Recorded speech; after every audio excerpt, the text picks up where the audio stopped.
Like this idea that like, well, you've come this far, you've done the thing to get here, you might as well continue the next step. Kind of like Frodo and Sam saying, if I take one more step, this is the furthest from home I've ever been. And that was a terrifying step for Samwise to take that step outside of the Shire.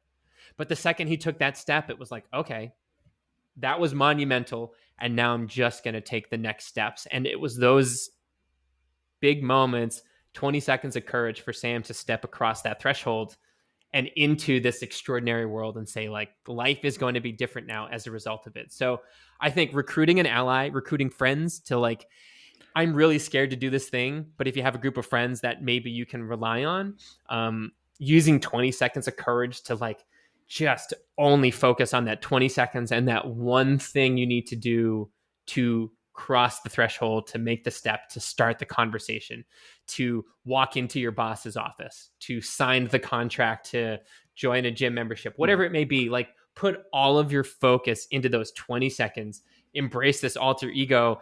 And once you're on the other side of it, like, you can be mad at yourself, you can be frustrated, you can be scared, but like, you've already done the tough thing. Now it's just following the next steps after that. Because you hear that quite a lot, don't you? As people say, I don't know what made me do it, but I went up and spoke to that girl, and now she's my wife.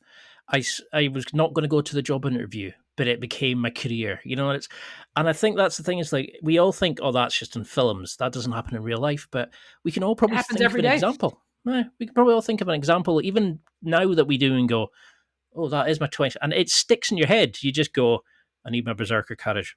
And you go do it. And you're like, what?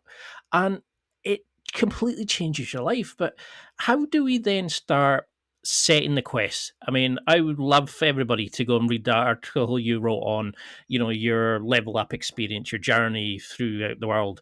You're playing like James Bond in a casino in Monte Carlo. You're doing all these amazing things, but you set it brilliantly, like small goals, and you then give yourself experience points.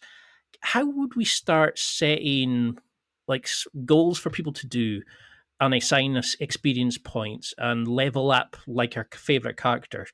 How would we even begin that, do you think? Sure. So I think there's a fallacy out there that change or dramatic change has to come from dramatic action. And it's somebody like, emptying out their fridge and starting a blog and saying like, I'm going to become the fittest person in the world and declaring it to everybody, and like that was the moment things changed.